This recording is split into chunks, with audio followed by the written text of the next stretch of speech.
She describes herself as a serial entrepreneur, defining success as the ability to build and take emerging business ventures off the ground. I am actually very passionate about people, passionate about development, growth, and business. I think when I wake up every day, when I look at things, look at people, when I do what I do, I'm constantly always rethinking and re-engineering thought around business. How can something be done better or differently? But particularly in the areas that I'm good at. So I won't touch anything that I know nothing about. It is perhaps her clarity of thought in the tasks she undertakes that sets her apart as an enviable business leader, credited for setting up the first local internet service provider in 1999 at a time when little was known about the internet, let alone online business. There's a trader and then there's a business person. Okay. And those two are very different.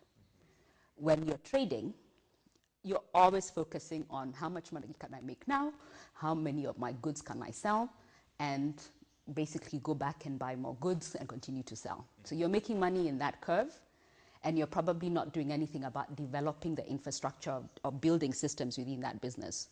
Njeri's journey started as a hairdresser with a clientele consisting largely of high net worth individuals. My simplest business, which is a salon. My salon piggybacks on making sure that the cash, the tax, the staff commissions, i.e. the aspects of operations, all that is being ran by a software on a computer.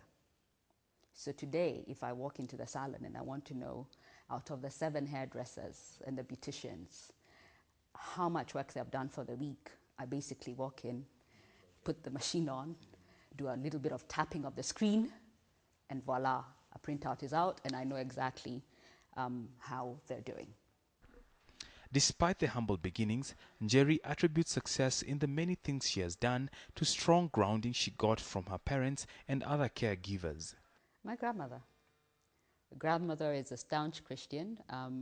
From as far back as when I was basically a child, maybe 3, 4, 5 years old, she was constantly talking to us about God. If we went to stay with my grandmother for the holidays, we were guaranteed 2 things. That would wake up, would do the things that we need to do in terms of the chores, and then would break away for about an hour for prayer. Most people will ask, why are you doing so many things? How can you even do so many things? How is it that on the one hand you're doing hairdressing, on another hand you're in IT, and then how is it that you're able to do that? Well, actually, for me, it can only be God. The brightest feather on Njeri's cap remains to be the Wananchi Online, an internet service providing outfit she co-founded in 1999 that boasts of a growth capital in the neighborhood of $60 million, driven by the need to have more Kenyans on the net. How did we get to the Wananchi story? We got to the Wananchi story because we started off in industry. We worked for 2 other ISPs, and we were employees. And before setting up Wananchi, we had identified, in fact, that internet connectivity was something that masses had to actually have access to the internet. So we traveled. In fact, it's a time when we drove to Busia, and that's when we were shocked to find Mama Bogas in Busia at the border on mobile phones, because Kenya didn't have mobile phones at the time. And so we were thinking to ourselves, oh my God, people are actually on mobile telephony out here in the villages, so to speak. And we're yet to see that happening in Nairobi. So that was an interesting experience. But we traveled the country talking to people to find out what their mode of communication was, and if they had even heard about the internet. And we realized that even though they had not heard about the internet, and those who had heard about the internet, they really needed to have access to the internet because they felt that it would be an easier way of communicating. And a lot of people have family all over the place, so it was a very welcomed product or service, because it did take a while for the banks in Kenya to actually start transacting online, although they are now. By the time I was coming up with all these ideas, they were not at the level that I was anticipating that they should be. Exactly. With an inimitable appetite for startups, Jerry was looking for another challenge after 190 Online developed a life of its own. Her next stop was Ignite Consulting. Ignite Consulting and Insight, and Jerry Yonge Business Consulting Inc. So these two are Nairobi businesses. Jerry Yonge Business Consulting Inc. is a Toronto office, and the Toronto office is really supposed to create capacity for investment liaison.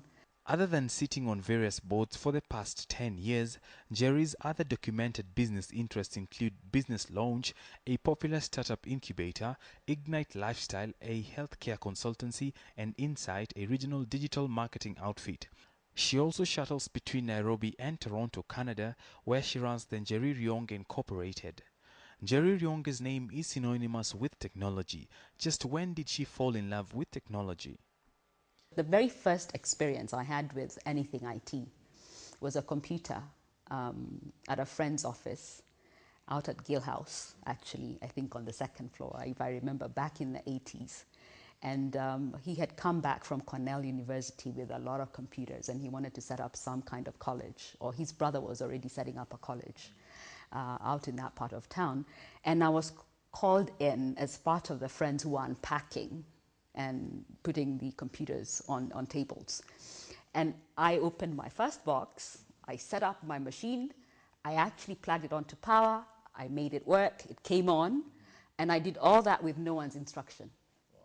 I didn't even read the manual. And then I realized that there was something about this thing, this machine, the computer at the time, that I was attracted to. And so over time, I gravitated to those things. With a vast experience in setting up various organizational structures, Jerry sees the lack of strong work ethics as an urgent need for the Kenyan marketplace, as many organizations do not have room for self-evaluation. A self-taught Jerry is quick to acknowledge the value of education in her entrepreneurial ventures. I went to good schools. I went to Westlands Primary School. I went to Hospital Hill High. I came out of there. I went to college. I came out of college. And I actually didn't go all the way, but I've been learning by identifying a skill gap and then getting the course for the skill gap. Yes. And today you can learn a lot of things from webinars. You can go online. You can even go to major universities and study a whole host of different programs, training programs. So that's really what I do. So it has been mostly and it's self-education, and it's continuous. Yeah. What do you see as a role of education in the success of, say, any kind of business? Education is important. I think we can never discount education. I think it's the quality of education that one has to adhere to. You need to know not just the quality of the education, but what areas do you want education for? When the question of work-life balance arises, Jerry admits that while she may get carried away by the many things she needs to get done, her husband and 11-year-old daughter help her keep her sanity. Oh, trust me. I'm definitely better now than I was in the beginning. I still could do better. I think the biggest support factor that I have is that I have a very supporting husband, very supporting daughter. In fact, she is really everything that I need in a child, bless her soul, because she's 11, and she will tell me exactly what she's thinking. And if I actually ask her why she's being so hard on me, she says, well, I was taught by the best, and because the best would be me. And for relaxation, she says solitude tops the list. For one who has drawn a lot of values from her family, I asked Jerry about her favorite childhood memories, and her face lightens up. I'm very happy about the fact that actually as an obedient child, I'm happy that I was that. Only your parents can attest to that. But you know what? I know that they will. And in fact, I had a Thanksgiving function 2 years ago. And my Bishop Jenga actually asked my father in front of many people who are here, does she do that? Does she do what she's supposed to do as a firstborn child? My dad was quick to answer that question. So I know. I know that I had an opportunity to be someone else when I was younger, but I made choices when I was younger that make me very happy today.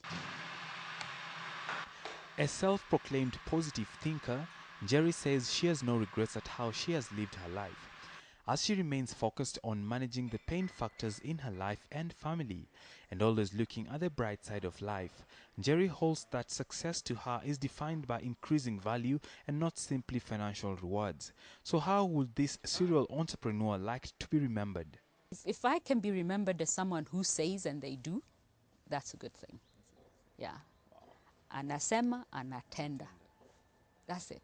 Now, in the African business circles, few entrepreneurs shine brighter than Njeri Rionge. That's how Forbes magazine describes her. Well, for her, passion and dedication remain her most contagious of traits. For KTN Money and Power, I'm Boni Tunya in Nairobi.